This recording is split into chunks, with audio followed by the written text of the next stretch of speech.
এ বান্দা, আল্লাহ কত বড়। ও লেখক, তুমি লেখো আল্লাহ কত বড়। এ বক্তা, তুমি বয়ান করো আমার আল্লাহ কত বড়। এমন একটা সময় আসবে তোমার হায়াত শেষ হবে, বক্তব্য শেষ হবে, লেখকের কলম শেষ, কাগজ শেষ, কালিও শেষ, তারপরও আল্লাহ পাকের বরত্ব শেষ করা যাবে না। আল্লাহ যত বড়, তার তার মায়া, তার দয়া তত বড়। আল্লাহ যত বড়, তার করুণা তত বড়। আল্লাহ যত বড়, তার আযাব, তার রাগ, তার গোসা তত বড়। অতএব আল্লাহর মহব্বতের দিকে তাকায় তুমি আশান্বিত হও, রহমতের আশায় থাকো।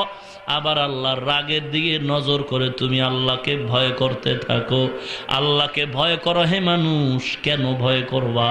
ইন্না জালজালাতাস সাআতি শাইউন আযীম।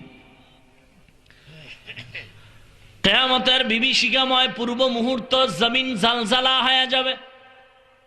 আখিরাতের পূর্ব মুহূর্ত কম্পন হবে জমিন আসমান। বড় কঠিন আওয়াজ। ইয়াউমা তারাউনাহা তাযহালু কুল্লু মুরদিআতিন আম্মা আরদাত। এমন এক অবস্থা হবে, আওয়াজ বাড়তে বাড়তে বাড়তে বাড়তে মানুষের কানগুলো ফেটে যাবে, মানুষগুলো বেহুশ হয়ে যাবে। এজন্য পৃথিবীর কয়েকটা রাষ্ট্রের মধ্যে মাইক ব্যবহার করার নিষেধ আছে। কারণ মাইকের আওয়াজে মানুষের ক্ষতি হয়। মোবাইলের রিংটোনটা পর্যন্ত নিষেধ, কারণ মানুষের ক্ষতি হয়। আওয়াজ এমন একটা বিকট, এমন একটা অবস্থা, বাচ্চা ঘুমায় আছে, হঠাৎ করে একটা আওয়াজ দিবেন, ভয়ে লাফ দিয়ে উঠা যায়। আওয়াজ বড় কঠিন। হাশরের ময়দানের আওয়াজ বড় কঠিন আওয়াজ।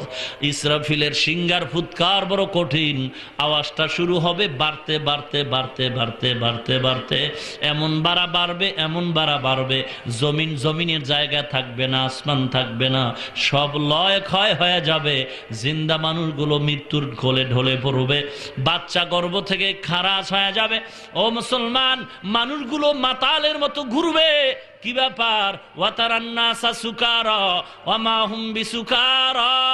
বলে না, আমরা নেশাগ্রস্ত না। এমন করে কেন, এমন কেন করো? বলে ওয়ালা কিন্না আযাবাল্লাহি শাদীদ।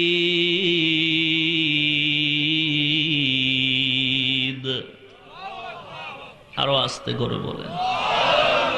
আল্লাহকে আল্লাহ বলতে আপনারা খুব লজ্জা পাইতেছেন না? এতগুলো মানুষের আল্লাহু আকবারের আওয়াজে তো এ জমিন প্রকম্পিত হওয়ার কথা। ভাইরা আমার, আসলে আওয়াজটা দিবেন বা কি করে? ইমান তো দুর্বল হয়ে গেছে।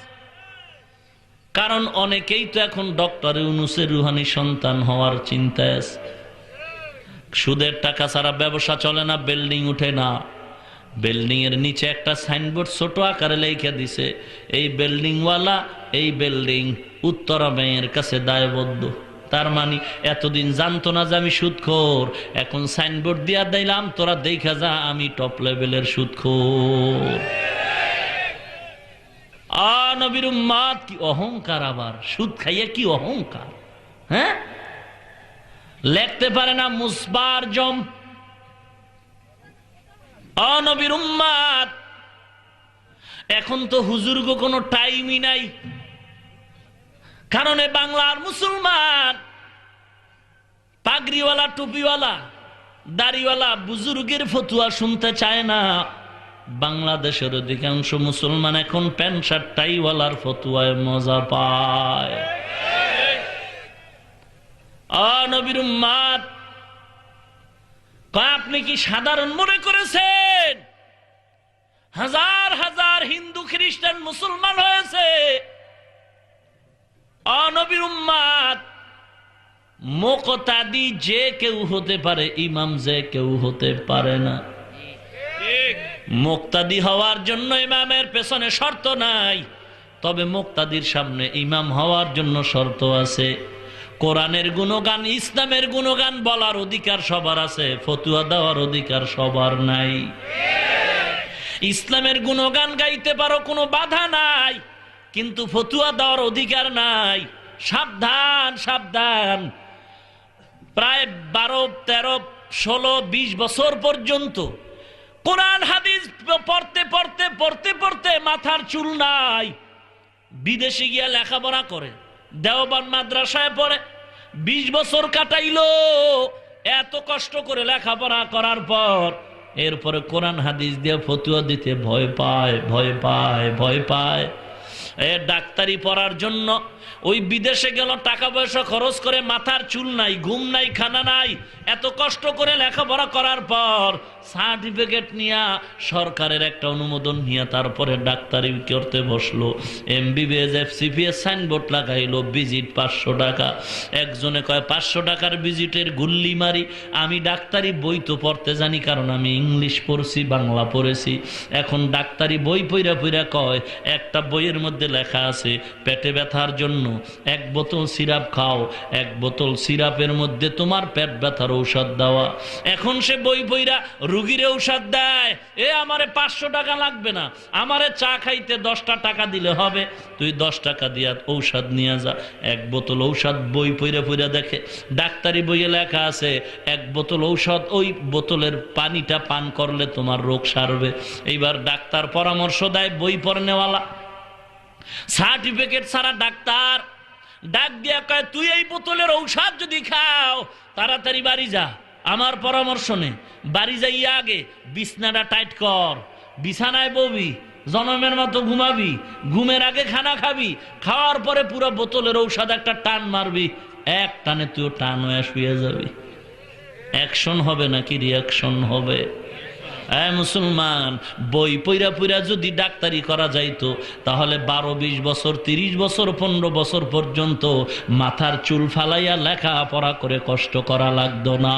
ওরে মুসলমান, কোরআন হাদিস আর বাংলা বুখারী, ইংলিশের বুখারী পইরা পইরা যদি মুহাদ্দিস আর মুফতি হওয়া যাইতো, ফতুয়া দেওয়া যাইতো, তাহলে 12 বছর, 20 বছর পর্যন্ত এই আলেম ওলামাদের লেখাপড়ার কোনো প্রয়োজন হতো না। তুমি বুখারী পড়েই পণ্ডিত হয়ে গেছো না, পণ্ডিত। আর তুমি ফতুয়া দাও, আমি বুখারী সব জানি, কোরআনের তাফসির বাংলা ইংরেজিতে পড়ে মুখস্থ করে ফেলেছি, আমার মতো আর ইসলামের অভিজ্ঞ ডাক্তার আর কে হবে? মুসলমান, ও মুসলমান সাবধান। তুমি ফতুয়া দেওয়ার আগে মুসলমান তুমি মুক্তাদি হও, ইমাম হতে পারবা না, মুফতি হতে পারবা না। যদি মুসলমানের একটু মাস্তান হতে মনে চায়, পণ্ডিত হতে মনে চায়, এমনি হওয়া যায় না। প্রথম গুণ হলো আল্লাহর কালামের সহি তেলাওয়াত তুমি শিখো। আল্লাহর কালামের সহি তেলাওয়াত তোমার নাই, মুসলমান, নবীর উম্মত।